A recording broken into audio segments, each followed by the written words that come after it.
Hello there, lovely folks of YouTube. Ren here. It is a gorgeous day outside. There are some workers nearby, like across the street with some heavy equipment. They seem to be on lunch break right now, so fingers crossed they won't be starting up again mid-recording, but I can't guarantee anything. I wanted to take some time to talk about some more witchy books. But this is going to be not just focusing on one book, but more of a just brief touching on several books in one particular category. And that's books that talk about gardening from a witchcraft perspective. There's a whole bunch of books that talk about like plants and plant magic in the witchcraft publishing world, but there's not a lot that focusing specifically on the aspects of gardening. So I have probably a majority of them right here. I mean, you can probably count them all on the fingers of both your hands. Oh, there's Hades. Hey, buddy. He'll be joining me soon. But yeah, I'm probably missing a couple of the more obscure ones. I know there's at least one by Jarena Dunwich that I do not own. But I wanted to talk about the ones that I do own and just give sort of an unbiased, well, not completely unbiased, because obviously I'm putting my own biases on it, but give you my perspective on these books. Hey, buddy. Yeah, he's loving the outside too. Now, I will start by saying that there's not a lot of actual gardening information in any of these books, save one that I will talk about. It just seems to be a failing of a lot of these books. So if you're looking for actual, like, hands-on, like, how do you garden information, you're going to want to look at specifically garden books. So keeping that in mind, let's start talking about our books. Alright, so my first book here is Garden Witchery. This is by Ellen Dugan. This was published by Llewellyn in 2003. So, this, I have to be honest, this is probably the book that I like the least of all the ones that I have. Yeah, there's like no practical gardening advice. The author's tone gets really snarky. The fact that there's no practical gardening advice in a book that actually says in the back right here, it has practical gardening advice. There's not much of it. The author's it says on her bio here that she's a master gardener, which isn't like, yeah. There's an actual quote in here that I'm going to paraphrase, where basically she says something along the lines of like, if you don't know how to prune, now's the time to learn. But then she doesn't give you any actual information as to where you might find that information, which I feel like if you're going to be telling people to look elsewhere for information, you need to give them some ideas of where to look. Otherwise, you can't guarantee that they're going to be getting the good information. So that's a big failing. There is a lot of really cool information about this book about florography and flower magic and things like that, which is neat. I don't do a lot of that myself, but yeah. She has some very like nervous Nelly kind of feelings about some of the baneful poisonous plants, which I can understand, like, you know, they can be a little nerve-wracking, especially if you have small kids or pets, but the way that she gives a story about Datura that I'm just kind of like, really? Okay. So yeah. There is a section on gardening by the moon phases, and that was actually decent. And then the other thing, of course, is that she does actually give a nifty little garden journal in the back, which is a good idea. Oh my gosh, my cats are going crazy. Sorry. They're fighting over who's going to get to sit by the window. So anyway, the garden journal, like, it's a nice idea, but there's really not enough space here for you to actually make real good use of it. So I would instead use it as sort of a template for making your own garden journal in a separate book. So, you know, A for effort, but, you know, it's not something I would do personally. Plus, also, I hate writing in books. I know some of y'all do it, that's fine. If if that's your thing, that's great. All I ask is that you not do it in bright red ink, so that if you do sell the book and somebody buys it used, they're not annoyed by it. So yeah, I mean, this is a book that if you find it in the library, great. I probably would not pay actual physical money for this book. So somebody else may have it that you can borrow. That's fine too. But that's kind of how I feel. It's a little disappointing, honestly, especially when I had such high hopes when she was like, ooh, she's a master gardener in Missouri. And Missouri is like kind of the place because the botanical gardens in Missouri are fabulous. But, yeah, meh, yeah. So, all right.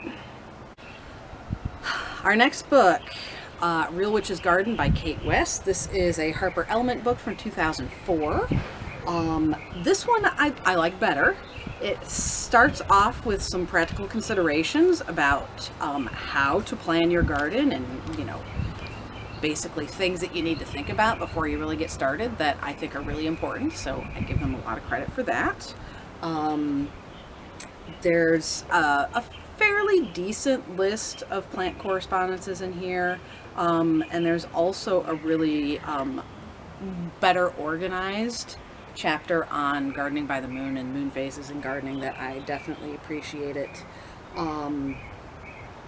The main issue that I have with this book is that a big significant chunk of the book is dedicated towards ritual scripts for rituals that you can do in your garden, which first of all, like, I think that's fine if you're looking for ideas for, you know, how to do ritual in your garden. If you want to incorporate a ritual structure into your gardening work, like this might be a good resource for you.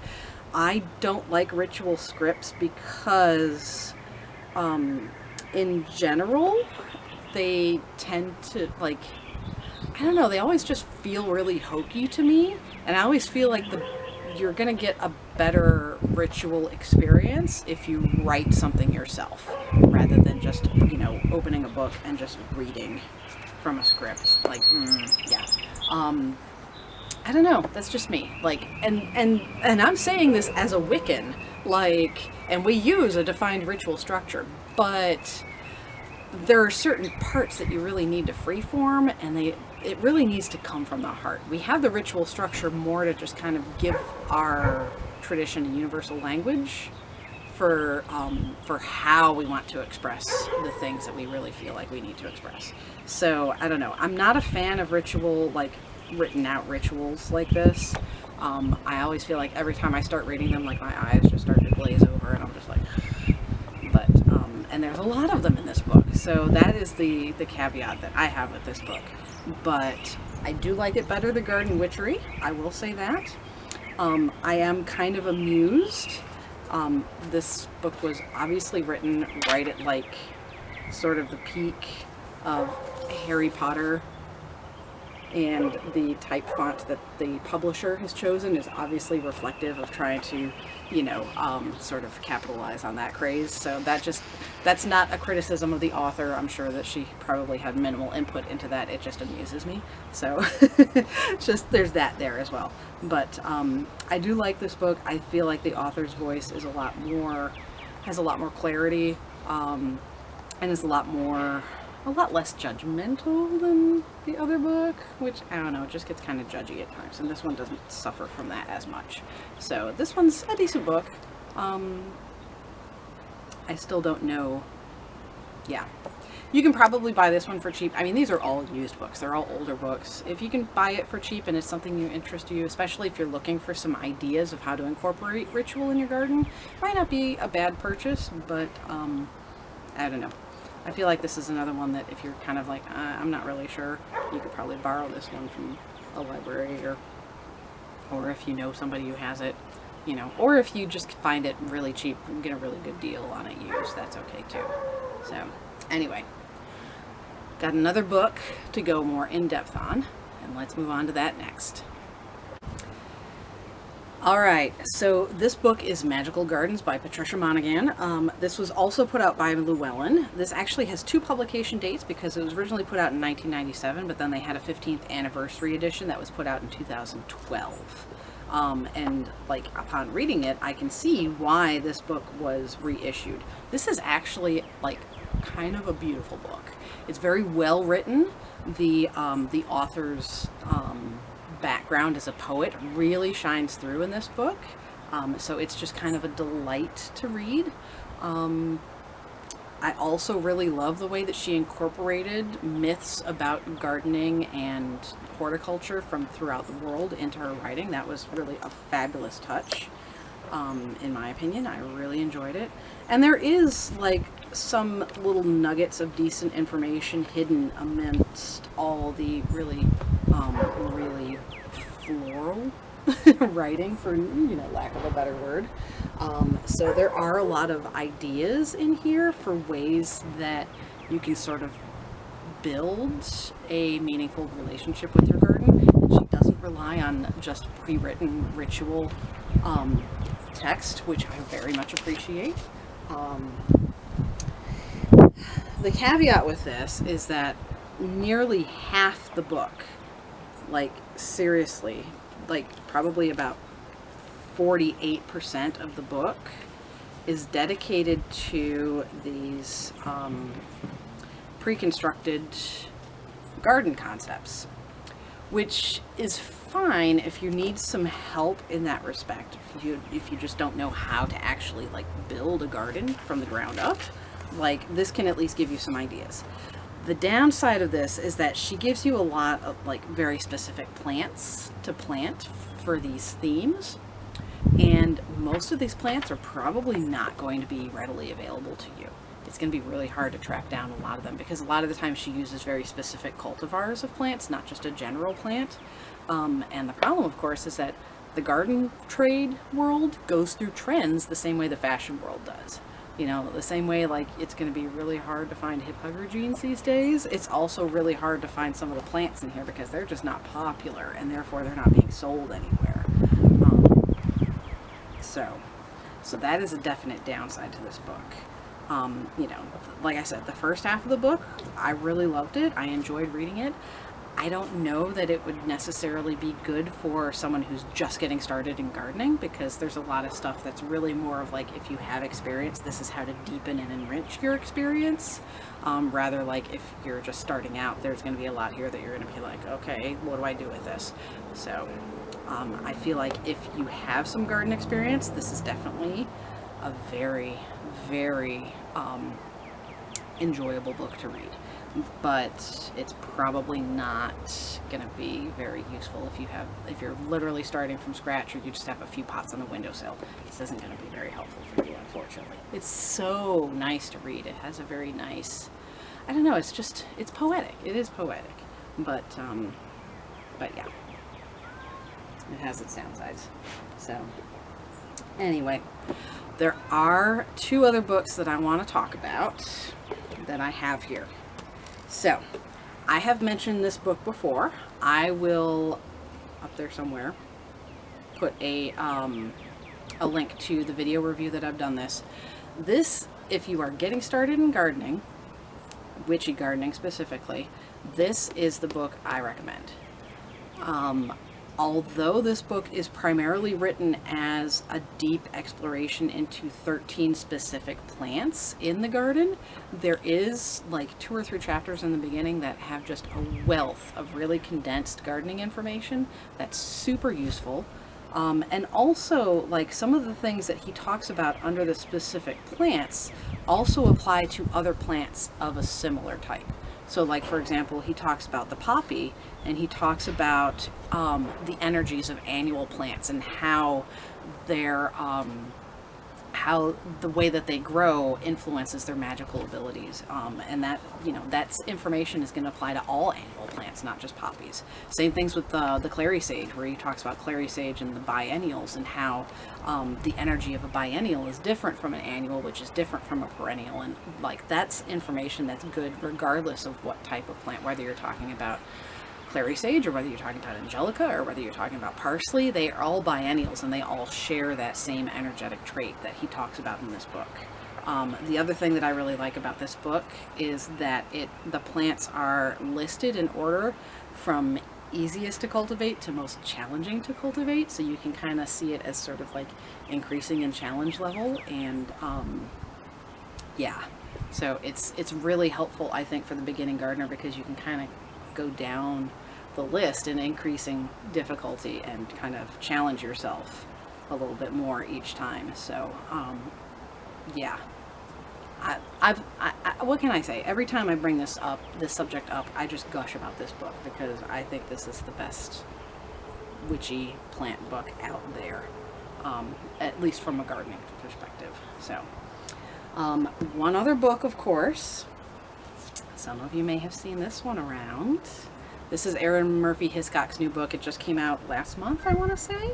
I am not reviewing this book today because I am still reading it. You can see my little bookmark here. I do not own this book. I got it from my library. I'm most of the way through it. I will do a dedicated review just to this book sometime in the upcoming couple of weeks. I'll fit it in somewhere amongst all the other gardening stuff that's happening, because there's a lot of gardening stuff happening right now. But there goes my info sheet. Keep an eye out for this one. I have her most of you may know Erin Murphy Hiscock. Of course, her book's pretty well known, particularly The Green Witch. This is sort of considered to be a companion to this, The Green Witch's Garden. I'll talk more about it later. Let me just say that, like, although I've reviewed other green witchcraft books, I haven't really reviewed her book yet, because I need to go back and reread it to give a more in-depth view of it. I'm taking my time with this one to make sure I'm being really thorough in reading this one as well, because my habit is just to kind of through the beginner books really quickly and just kind of get a general impression. And the general impression that I got from her original, The Green Witch, was meh.